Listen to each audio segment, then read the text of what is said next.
At dinner, my son Trevor said loudly, "You're a loser, Dad, but Mom's new husband Gregory's not. I think I'll start calling him father from now on." I didn't say anything, but my hands stopped shaking only when the anger crystallized into something cold. 36 hours later, Trevor was facing foreclosure on the house I'd bought him. His car insurance was canceled, and Gregory's business empire started crumbling under IRS investigation. That same week, Trevor called me in a panic. He never saw it coming. Before we continue, please subscribe to the channel and let us know where you're listening in the comments. The kitchen had smelled like roasted chicken and garlic potatoes that Tuesday evening, the kind of meal I'd learned to make after Lisa left 11 years ago. I'd set the table with care, 3 plates, 3 glasses, cloth napkins I'd ironed that morning before my shift at the warehouse. The radio played softly in the background, some classic rock station I always kept on. My hands had moved through the familiar routine of cooking, the muscle memory of a man who'd learned to take care of himself when his wife decided corporate executive Gregory offered more than a warehouse supervisor ever could. Trevor's car pulled into the driveway at 6:47. I knew because I glanced at the microwave clock, the green numbers glowing in the dimming kitchen light. The Toyota Camry I'd bought him 7 years ago when he graduated college. $23,000, brand new off the lot. He'd barely thanked me for it, wasn't a Lexus like Gregory drove. The engine cut off and I heard car doors. 2 of them. Melissa had come with him. That made me smile. My daughter, 26 years old and always the peacemaker, always trying to keep what was left of our family together. I met them at the door. Trevor stood there, 6'2" and broad-shouldered like me, but softer somehow. He'd gained weight since college, the kind that comes from too many restaurant meals and not enough physical work. His polo shirt was expensive, I could tell by the little logo, some brand I didn't recognize. Melissa stood beside him, her dark hair pulled back in a ponytail, wearing jeans and a sweater that looked warm and practical. She hugged me first. "Hey Dad, something smells amazing. Roasted chicken. Your grandmother's recipe." Trevor's handshake was brief, distracted. His eyes scanned my living room like he was cataloging everything, measuring it against some invisible standard. The couch I'd had for 8 years. The coffee table with the ring stains from forgotten drinks. The television mounted on the wall, 42 inches, bought on sale at Best Buy 3 Christmases ago. Nothing wrong with any of it, but nothing impressive either. We settled around the kitchen table, the one Lisa and I had bought at a garage sale 29 years ago, refinished together in the garage during that first summer in the house. The wood was scarred now, marked by decades of family meals and homework sessions and late-night conversations. I brought out the chicken on a platter, the skin golden and crispy, the way my mother had taught me. Potatoes roasted with rosemary and olive oil. Green beans from the garden I kept in the backyard. "This looks great, Dad," Melissa said. She served herself first, piling food onto her plate with genuine enthusiasm. Trevor waited, his phone in his hand under the table. I could see the glow reflecting off his face. He was texting someone. At my dinner table, I bit back the comment that rose in my throat. We ate in near silence for the first few minutes. Melissa asked about work. I told her about the new inventory system they were implementing at the warehouse, how it was giving some of the older guys trouble, but I'd figured it out. She listened with real interest, asking questions about the software, nodding at my explanations. Trevor barely touched his food. "Not hungry?" I asked. He looked up from his phone, as if remembering where he was. "Oh, no, it's fine. Just thinking about some business stuff." "Business stuff?" "Yeah. Gregory's been talking to me about some investment opportunities. Real estate development. He thinks I'd be good at it." The first mention of Gregory. It sat on the table between us like something rotten. Melissa shifted in her seat. "Trevor." "What?" "I'm just saying Gregory sees potential in me. He's offering to mentor me, teach me about real business. Not just," he gestured vaguely around my kitchen, "you know, regular stuff." The chicken turned to sawdust in my mouth. I swallowed carefully, took a drink of water from the glass with the faded Seahawks logo. The glass was older than Trevor. "Regular stuff," I repeated. "You know what I mean, Dad." No offense, but Gregory operates on a different level. He's got 3 luxury cars. His house has 6 bedrooms. He takes mom on cruises to the Mediterranean. That's success. My jaw clenched. The water glass felt fragile in my hand, like it might shatter if I squeezed too hard. I set it down carefully. Your mother and Gregory do well for themselves. That's fine. It's more than fine. It's what I want. What I deserve, actually. Melissa's fork clattered against her plate. Trevor, seriously, can we just have a nice dinner? But Trevor was warming up now, leaning back in his chair with a confidence that didn't match his situation. He hadn't held a steady job in 3 years. His credit was destroyed from bad decisions and unpaid debts. The house he lived in, the 3-bedroom ranch with a decent yard and the 2-car garage, that was my house. My name on the mortgage. My money making the payments every month. I'm just saying there are different levels of success. Some people are content with average. Some people want more. And which one am I? The question came out quieter than I intended. Trevor looked at me like I'd asked something obvious.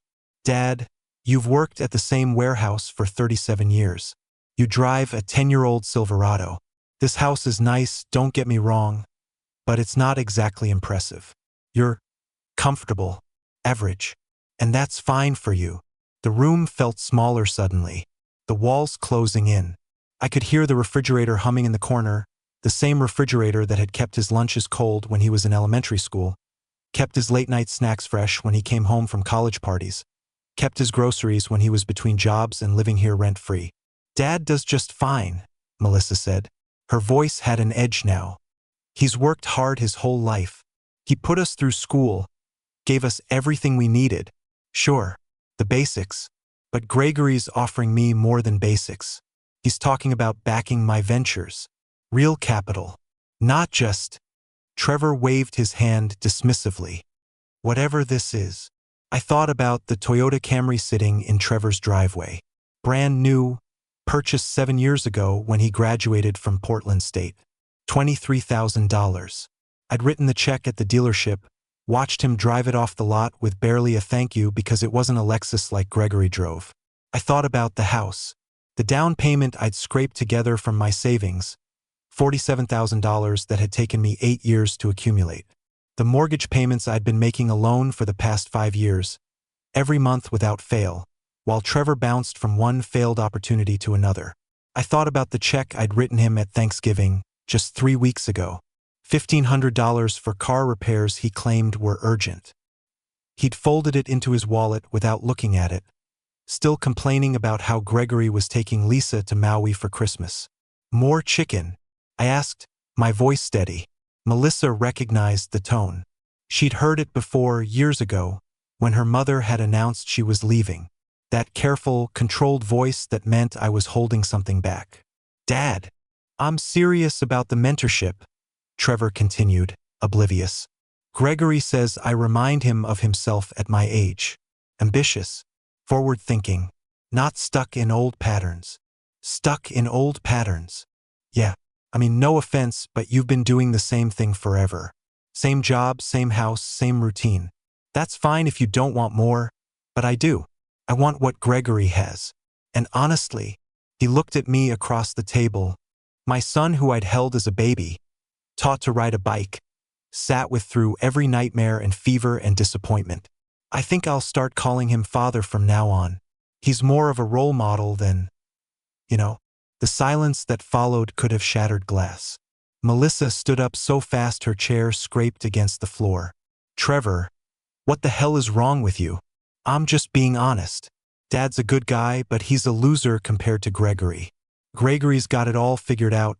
Major business ventures, luxury vehicles, the works. Dad's just obsolete. The word hung in the air. Obsolete. Like I was a piece of outdated machinery at the warehouse, something to be replaced with a newer model. I stood up slowly. My hands were steady now. The anger that had been building crystallized into something cold and clear. Melissa, thank you for coming to dinner. She stared at me, her eyes wide. Dad. Trevor, I think it's time for you to leave. Trevor blinked, surprised. What?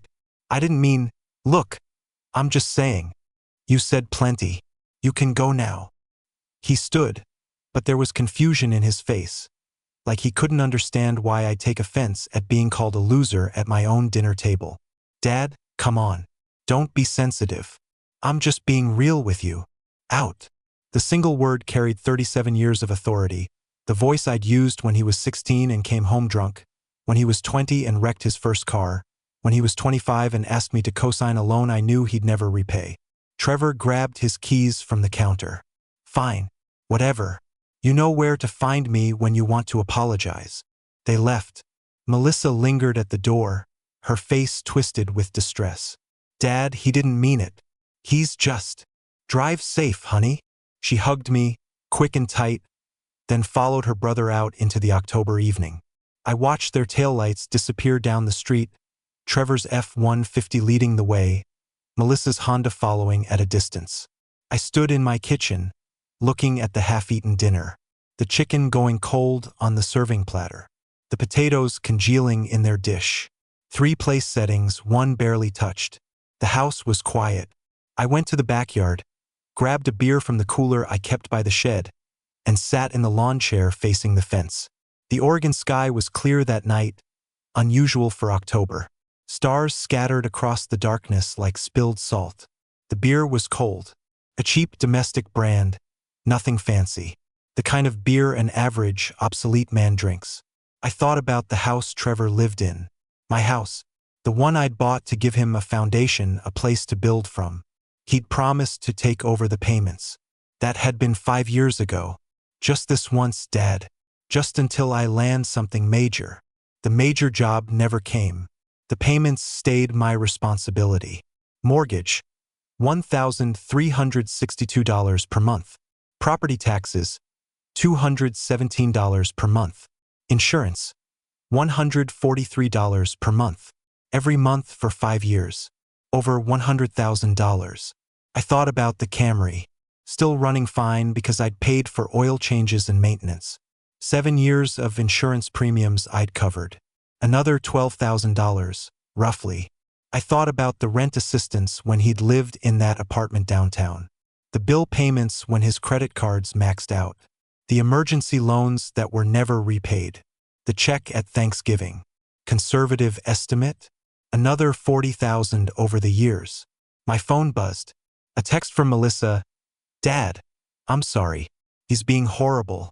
Please don't be too upset. I typed back, I'm fine, honey. Drive safe. Another beer. The stars didn't move. I'd spent my life building a foundation for my kids. After the divorce, I'd made sure they had what they needed. College funds. A roof over their heads. Transportation. Support when they stumbled. I'd never asked for gratitude. Never demanded recognition. I'd just done what a father does. Obsolete. The word circled in my mind like a vulture. I pulled out my phone again, scrolled through my contacts, found the number I needed. Paul Hendricks, attorney. We'd served together in the National Guard 30 years ago, stayed friends through marriages and divorces and the general chaos of life. He was semi-retired now, but still took cases that interested him. The phone rang 4 times. Vincent, it's after 9. This better be good. Paul, I need your help with something. What kind of something? The legal kind. The kind that teaches people what they had before they threw it away. A pause. Then Paul's voice came back, interested now. I'm listening. We talked for 47 minutes. I laid out everything. The house in Trevor's possession, mortgage in my name. The car. The financial support. The insults at dinner. Paul asked questions, made notes, occasionally whistled through his teeth at the numbers I cited. You've been generous to a fault, Paul said finally. Maybe too generous. I thought I was helping him build a foundation. You built him a crutch, and now he's using it to beat you with. So what can I do? Paul was quiet for a moment. I could hear papers rustling on his end. Vincent, you own that house. Legally, completely. Trevor's been living there as your guest, essentially. You can stop making payments. It'll go into foreclosure. You can cancel any insurance policies in your name. You can cut off any financial support you've been providing. It'll hurt your credit. But given the equity in your own home and your stable employment history, you can weather it. How long before he faces consequences? Foreclosure proceedings? After 90 days of non-payment, the bank files. Another 60 days minimum before eviction. So roughly 5 months total. But he'll know something's wrong after the first missed payment. They'll send notices. Good. Vincent, this is nuclear. You understand that? He called me obsolete, Paul. At my dinner table. After everything. I know. And I'm not saying you're wrong.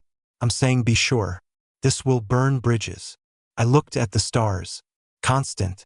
Indifferent. They'd been there before I was born. Would be there long after I was gone. They didn't care about my hurt pride or my son's ingratitude. I'm sure. What else? Paul sighed. What else do you want to do? You asked about Gregory earlier. Lisa's husband. The corporate executive. What about him? Trevor worships him. Calls him a role model. Says he's got major business ventures, everything figured out. And I've been filing my taxes with Morrison and Associates for 20 years. They handle small business accounts, personal returns, estate planning. Gerald Morrison's been my guy since Lisa and I bought this house. Okay. Gregory uses a big firm downtown, Mitchell and Sterling. But Gerald plays golf with one of their junior partners. And in my experience, successful businessmen with luxury lifestyles sometimes cut corners on their taxes. Inflate expenses.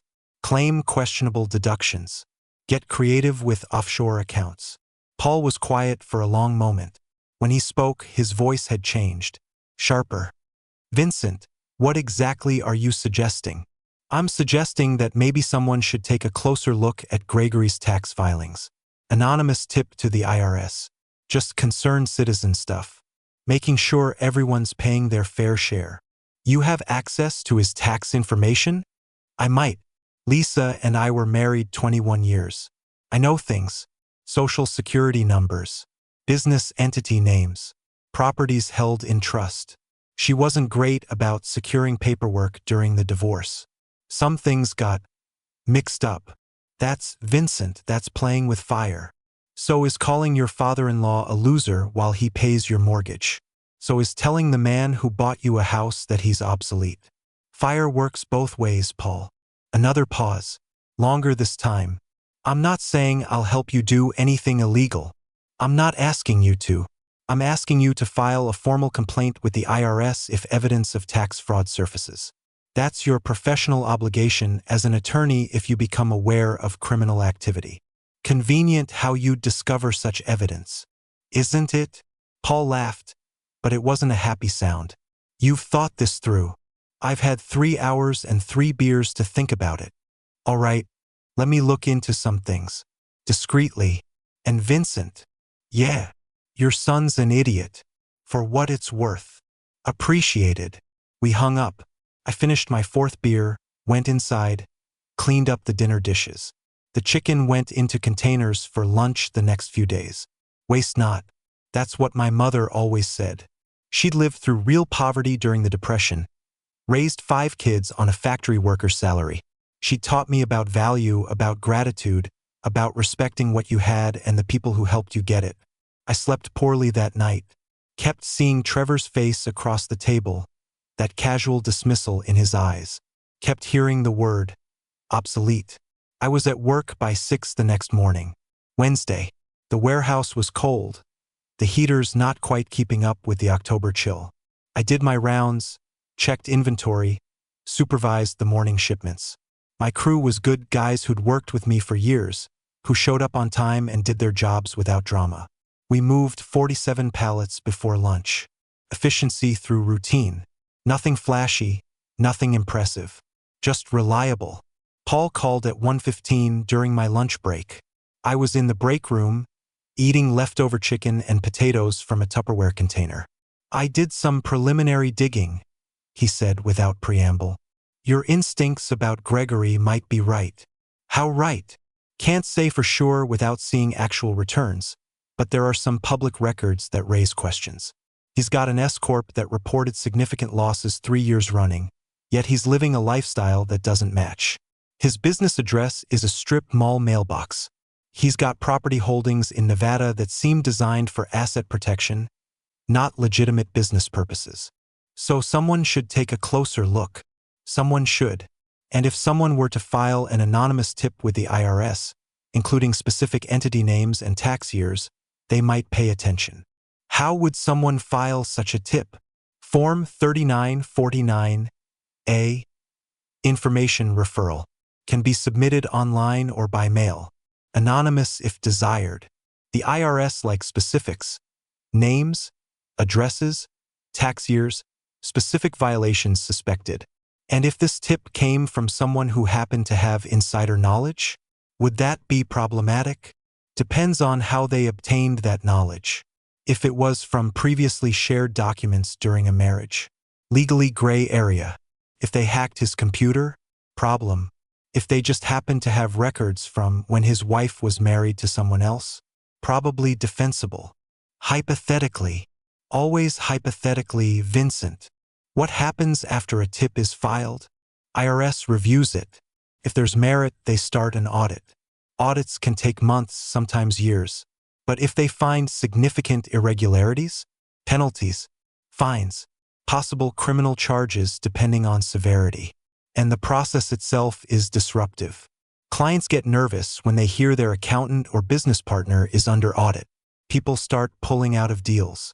Credit gets affected. So even if he's clean, the investigation itself causes damage. Correct. Though I suspect he's not clean.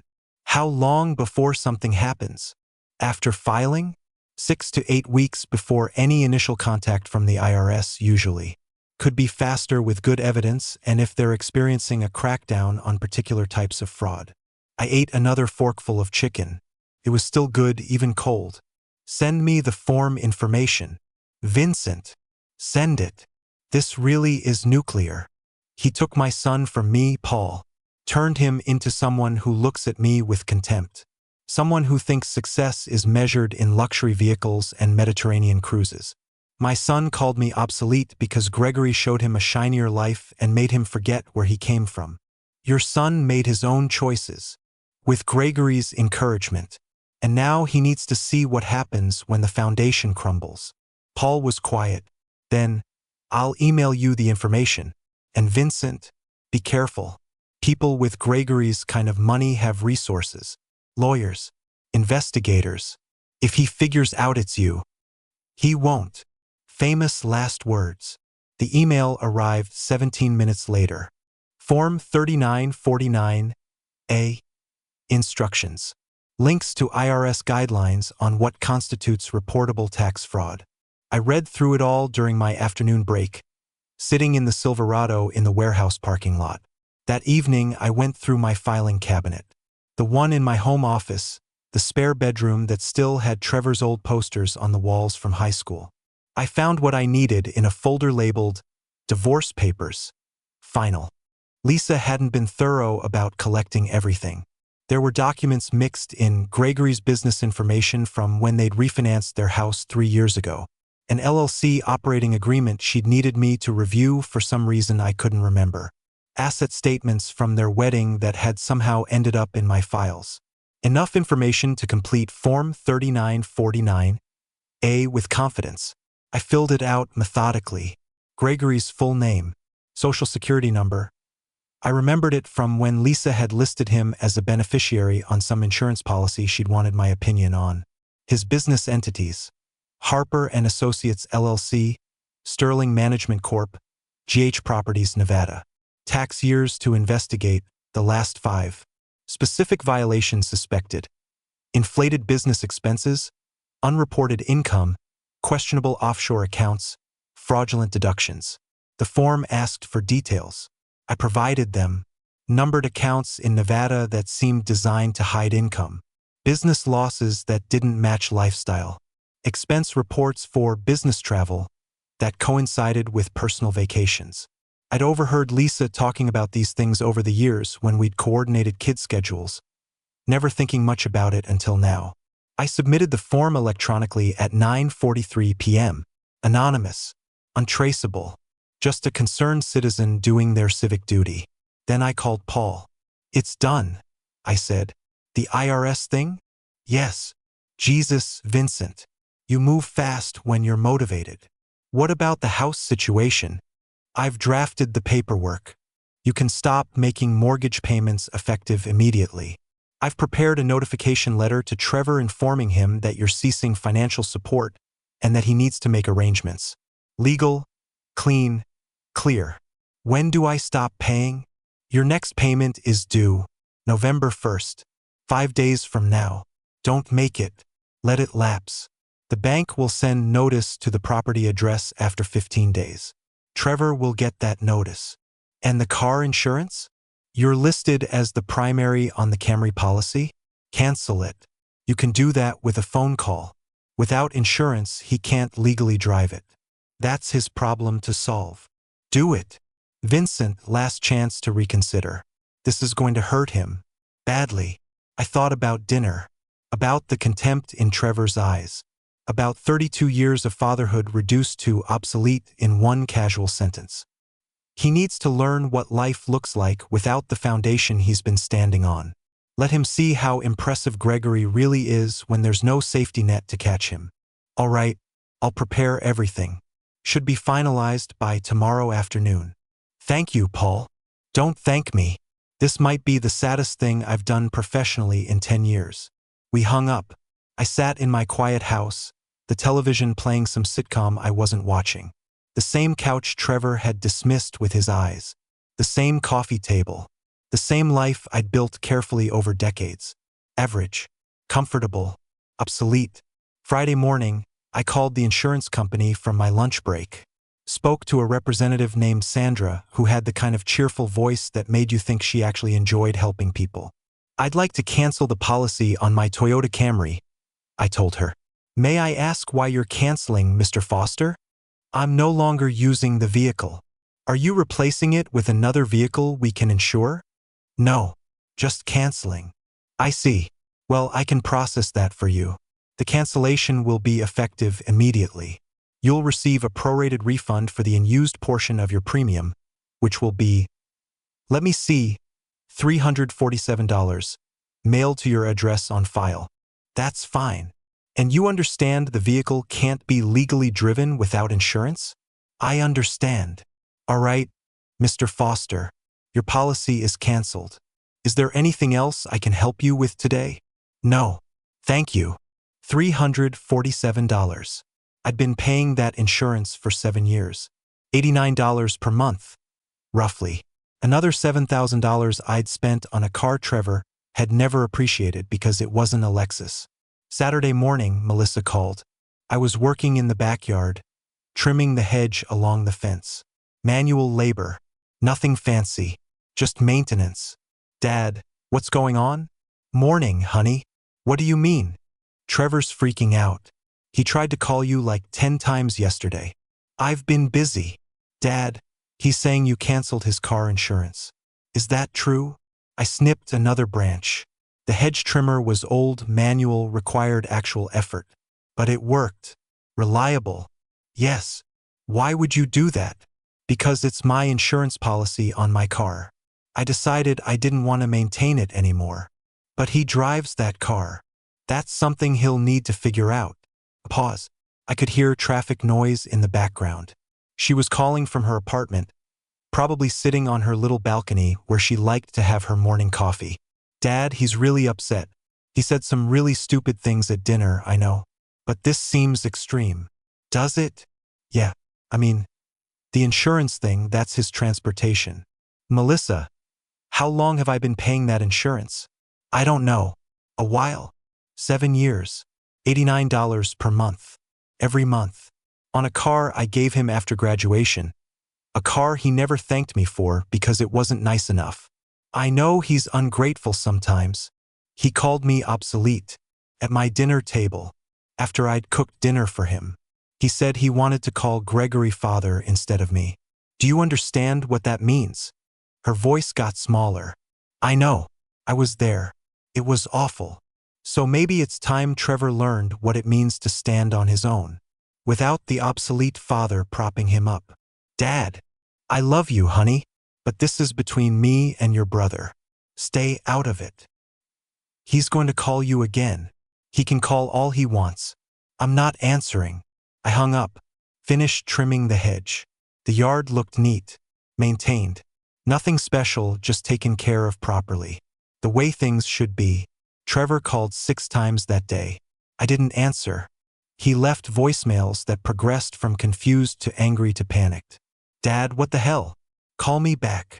Dad, seriously, I need to talk to you about the insurance thing. This isn't funny. Dad, you're being ridiculous. I said I was sorry. Okay? Can you just call me? He hadn't said he was sorry. Not once. Not at dinner, not in any of his messages. Just assumed I'd get over it. Forgive him. Keep paying for his life like I always had. Monday morning, I didn't make the mortgage payment. November 1st came and went. The automatic payment I'd set up years ago. I'd canceled it the previous week. The bank would notice. They'd send notice. The clock would start ticking. Paul called that afternoon. It's official. You missed the payment. Bank will flag the account by mid-month. Good.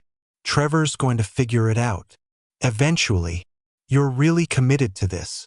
Completely. All right, I'll keep monitoring. And Vincent, the IRS thing. I made some calls.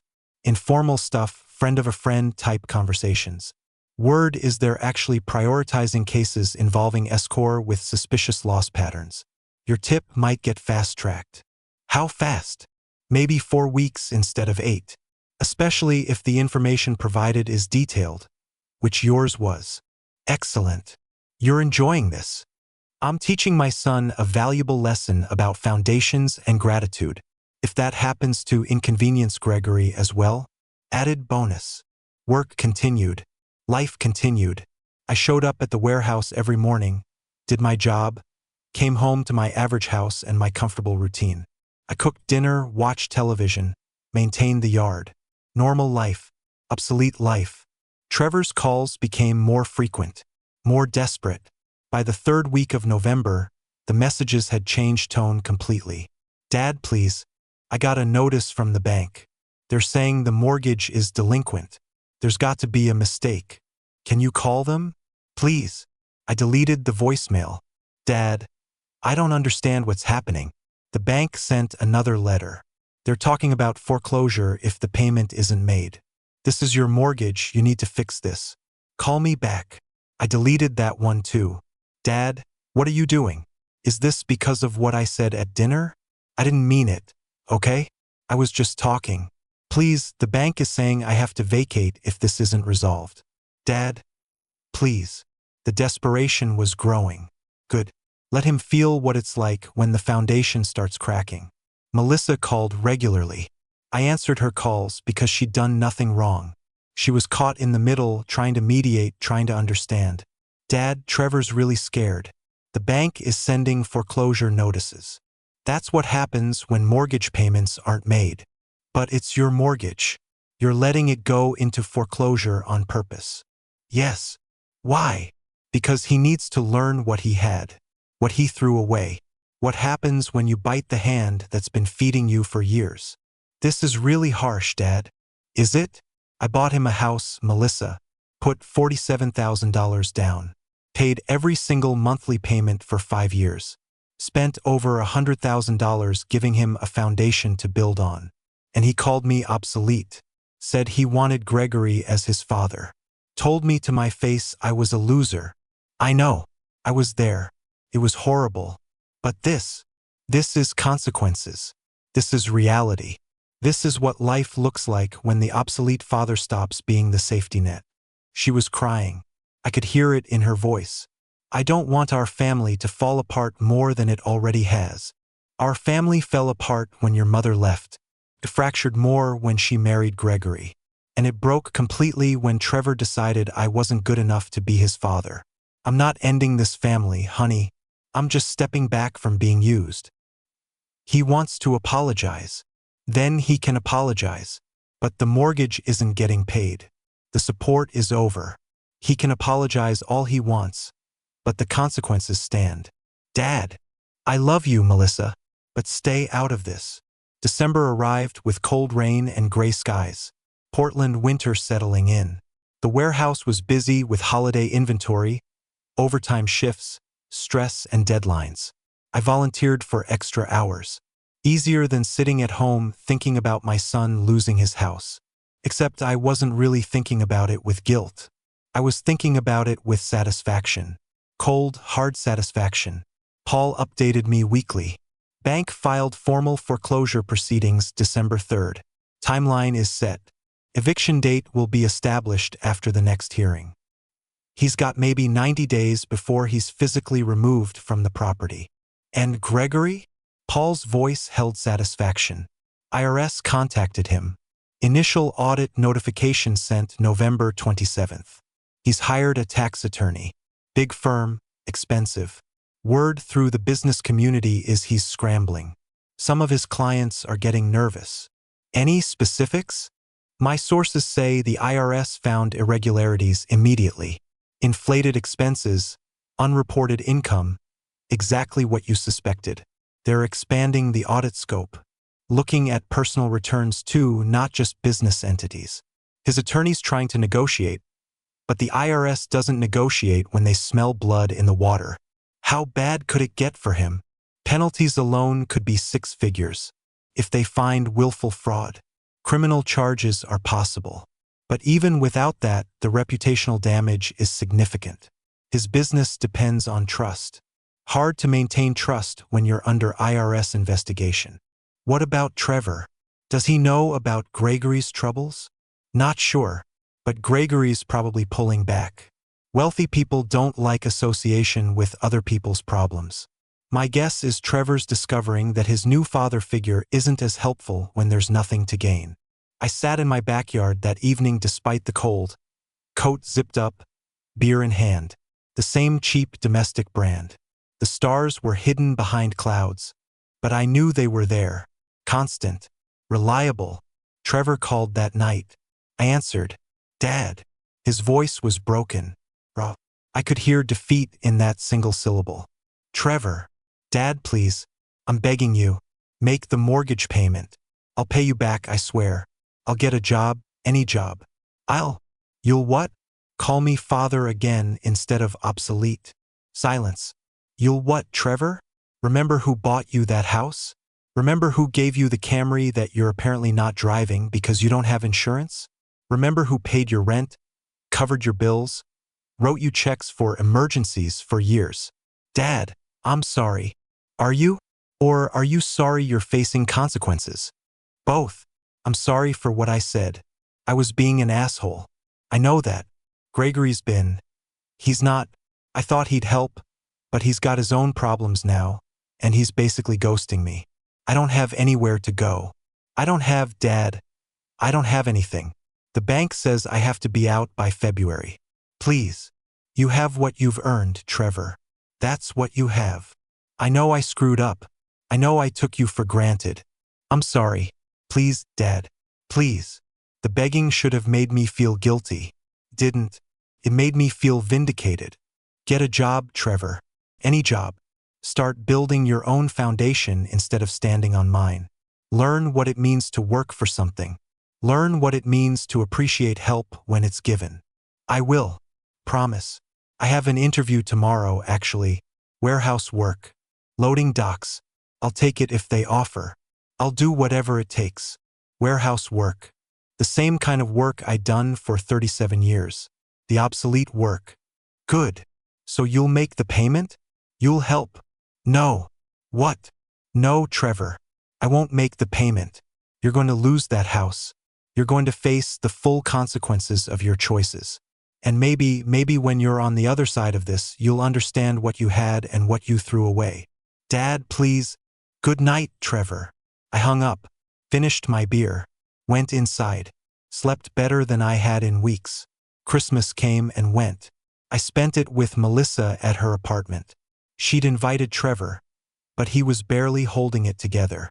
He'd gotten the warehouse job second shift, loading trucks. The same work I'd started with 37 years ago. He'd moved his stuff into storage and was crashing on a friend's couch. Gregory had stopped returning his calls completely. "How's your mother handling all this?" I asked Melissa over Christmas dinner.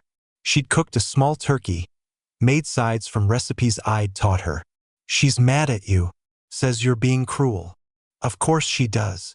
She doesn't know about Gregory's IRS problems, though. He's keeping that quiet. I only know because Trevor mentioned it. Said Gregory's business is having temporary difficulties. Temporary. That's what Gregory told him. But Trevor says clients are bailing. One of Gregory's luxury cars got repossessed. The Lexus, actually. Trevor seemed really shaken by that. I cut into my turkey. It was good. Moist. Well-seasoned. Maybe Gregory should have been more careful with his taxes. Melissa looked at me sharply. Dad, do you know something about Gregory's problems? I know that successful businessmen sometimes cut corners. And corners have a way of catching up with you. Did you? She stopped, studied my face. You did something. I filed a tax tip with the IRS. Anonymous. Just concerned citizen stuff. Making sure everyone pays their fair share. Dad, Gregory made my son despise me. Turned him into someone who measures worth in luxury vehicles and business ventures. Someone who calls his father obsolete while living in a house that father bought. Gregory earned his IRS audit all by himself with his fraudulent deductions and offshore accounts. I just pointed them in the right direction.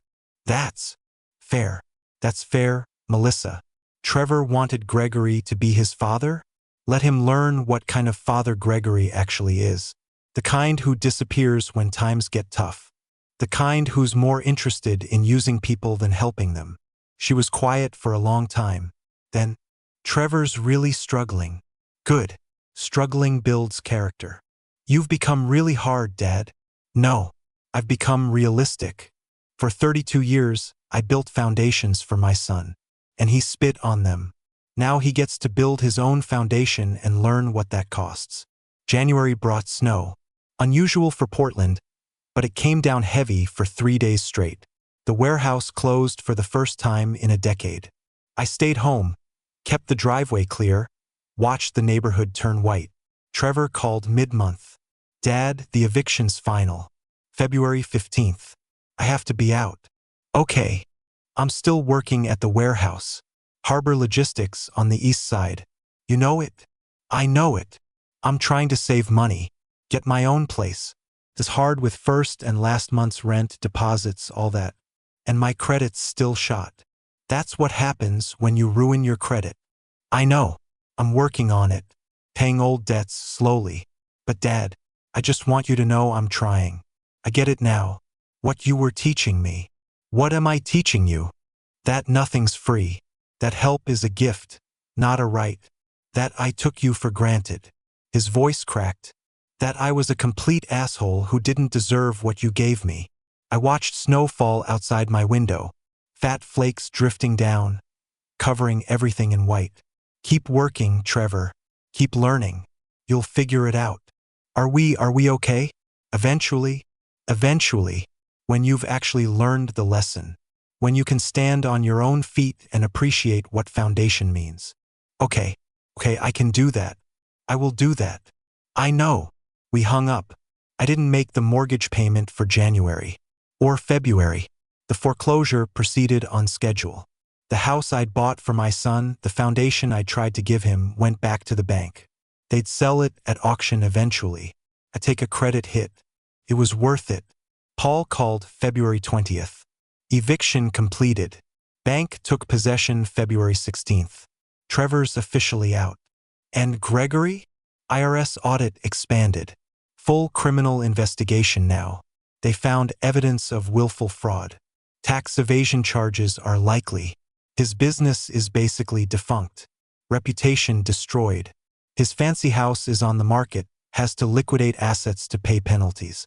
Lisa's divorcing him according to courthouse records. Filed last week. Lisa's leaving him? Can't stay married to a fraud when you care about status. Gregory's status is obliterated. I felt nothing but cold satisfaction. How much does he owe? Penalties and back taxes? Estimate is $370,000. And climbing. $370,000. More than triple what I'd spent on Trevor over the years. Sometimes karma was efficient. Thank you, Paul. You got your revenge, Vincent. Feel better. I feel like justice was served. Is that the same thing? Close enough. March arrived with rain. Normal Portland weather, washing away the snow. Green shoots appearing in the garden. The world renewing itself like it did every spring. I worked my shifts, came home to my house, lived my average life. Then on a Wednesday evening, almost exactly 5 months after the dinner that changed everything, someone knocked on my door. I opened it to find Trevor standing on my porch. He looked different, thinner, harder. He wore work clothes, jeans with paint stains, a flannel shirt, work boots. His hands were rough, working hands. He carried an envelope. Dad, can I come in? I stepped aside. He entered my average living room, looked around like he was seeing it for the first time. Really seeing it. The worn couch, the coffee table with its ring stains, the television, the life I'd built. Place looks good, he said. Thanks. He handed me the envelope. Inside was a handwritten letter. 2 pages, front and back. I scanned it while he stood there, hands in his pockets. Dad, I messed up terribly. Not just at dinner. That whole night was awful and I'm sorry, but for years, I took everything for granted. The house, the car, the money, all of it. I thought I deserved it because I was your son. I thought you owed me somehow. And I didn't just take you for granted. I disrespected you, called you obsolete, called you a loser, said I wanted Gregory to be my father. His voice broke. He cleared his throat, kept going. The eviction hit me hard. Moving out, realizing I had nowhere to go. Crashing at Gregory's for 2 weeks while he barely acknowledged I existed.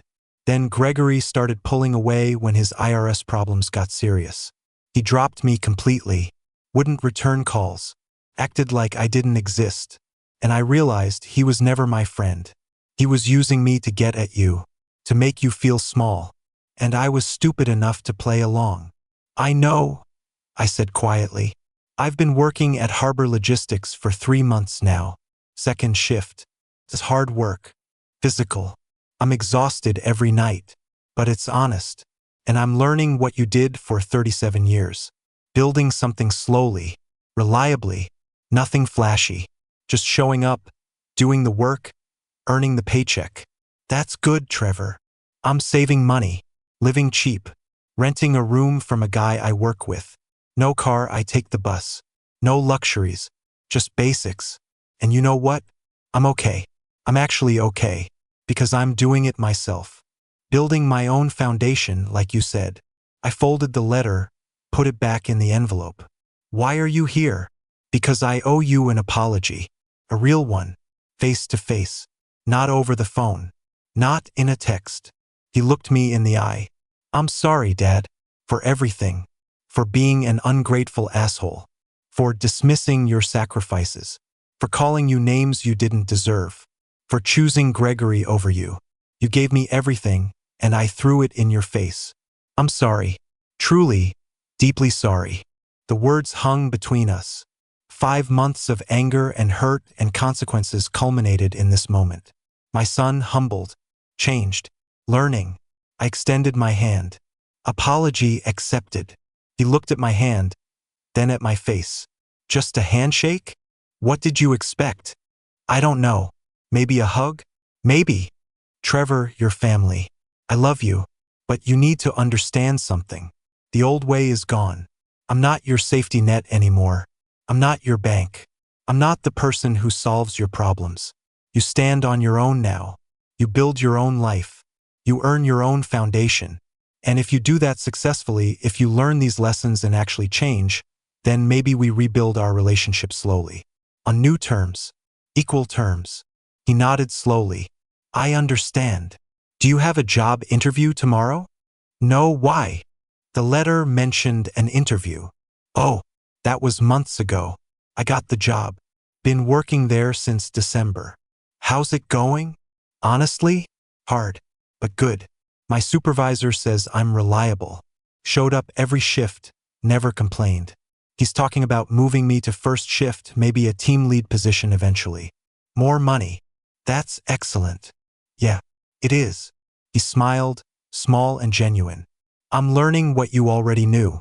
That reliable is valuable. That showing up matters. That there's dignity in honest work. Those are good lessons. A knock on the door interrupted us. I opened it to find Melissa standing there, bag of groceries in her arms. I brought supplies for dinner. Oh, Trevor. You came. Yeah. She looked between us, reading the room. Is this okay? It's okay, I said. Come in. We moved to the kitchen. Melissa unpacked groceries, chicken, potatoes, green beans. The same meal from that disaster dinner 5 months ago. She'd planned it intentionally. A do-over. A chance to reset. We cooked together, the three of us working in my small kitchen. Trevor was awkward at first, not sure where to stand or how to help. But we found a rhythm. He washed vegetables. Melissa seasoned the chicken. I prepared the potatoes. Simple tasks. Family tasks. Dinner was quiet. We ate around the same table, the one Lisa and I had refinished 29 years ago. No one said much. We didn't need to. The meal itself was a statement. A fresh start, tentative and fragile but real. After dinner, Trevor helped with dishes. Melissa made coffee. We sat in the living room, the same furniture Trevor had dismissed, and talked. Really talked. What happened with Gregory? I asked. Trevor's face darkened. He's finished. RS hit him hard. Criminal charges. Business collapsed. He lost everything. Last I heard, he's working at a consulting firm, making maybe $60,000 a year. His 6-bedroom house got foreclosed. Mom left him in February. How's your mother? Living in a condo. Working again. First time in years. She's angry at everyone. You, me, Gregory. Mostly Gregory. She thought she'd married up, found security. Turns out she married a fraud. I'm sorry things turned out that way for her. Are you? Trevor studied my face. Dad, did you have something to do with Gregory's IRS problems? Melissa looked at me. She already knew, but Trevor didn't. I filed an anonymous tip about tax irregularities. The IRS did the rest. You went after him. He went after my family, turned my son against me, used you to hurt me. The IRS investigation just revealed what was already there. He broke the law. He faced consequences. Trevor was quiet for a long moment. Then he laughed, bitter and sharp. So while I was praising him, calling him my role model, you were destroying him. I was ensuring everyone paid their fair share of taxes. What happened after that was his own fault. That's cold, Dad. Is it? Colder than calling your father obsolete? Colder than saying you want another man to be your father? I didn't make Gregory commit tax fraud. I just made sure someone noticed. Melissa interjected. Maybe we don't need to rehash all this. It's done. Everyone paid prices. Can we move forward? She was right. We could rehash the past forever, dissecting decisions and consequences. Or we could accept what happened and rebuild. Trevor, you asked if we're okay eventually. I said. The answer is yes, but it's conditional. You keep working. You keep building your own foundation. You stand on your own feet. You don't come to me for money, for bailouts, for easy solutions. You earn your life. And if you do that, if you really learn these lessons, then we rebuild our relationship as equals. Father and son, but adults. Respect going both ways. I can do that. Then we're okay. Eventually. He nodded. We sat in silence, drinking coffee, watching night fall outside the window. It wasn't perfect. It wasn't a Hollywood moment of tears and reconciliation. It was real, complicated, honest. They left around 9. Melissa hugged me at the door. I'm proud of you, Dad, for standing your ground. Thank you, honey. Trevor offered his hand again. I took it, firm grip, eye contact. See you around, Dad. See you around. I watched them drive away, their taillights disappearing down the street. Then I went to my backyard, grabbed a beer from the cooler, sat in the lawn chair under the stars. The Oregon sky was clear that night. Stars scattered across the darkness like spilled salt. The same stars that had been there 5 months ago when this all started. Constant, reliable, unchanging. I'd lost over $100,000. My credit was damaged. My relationship with my son had been shattered and was only now beginning to heal. Gregory's empire had collapsed. Trevor had been evicted, forced to start over from nothing. But Trevor was working, building, learning, standing on his own. And maybe that was worth more than any house I could have bought him. I raised my beer to the stars, to new beginnings, to hard lessons learned, to the value of foundation and the cost of disrespect, to fathers who work in warehouses for 37 years and teach their sons what real success means. Not luxury vehicles, not Mediterranean cruises, not 6-bedroom houses and impressive business ventures. Just the strength to stand on your own 2 feet, the wisdom to appreciate those who helped you, the character to admit when you're wrong, and the determination to build your own way forward. I finished my beer, went inside. Tomorrow I'd wake up at 5:30, eat breakfast, drive to the warehouse in my 10-year-old Silverado. I'd supervise my crew, move inventory, do the same work I'd done for decades.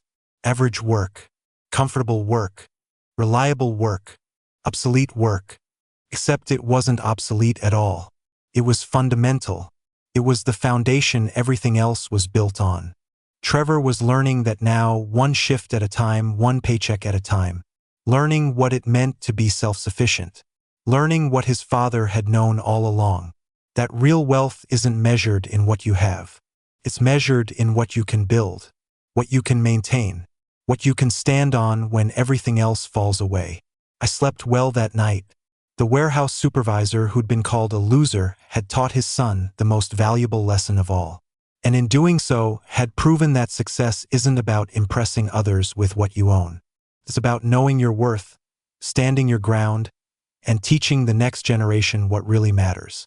Foundation, respect, gratitude, self-reliance.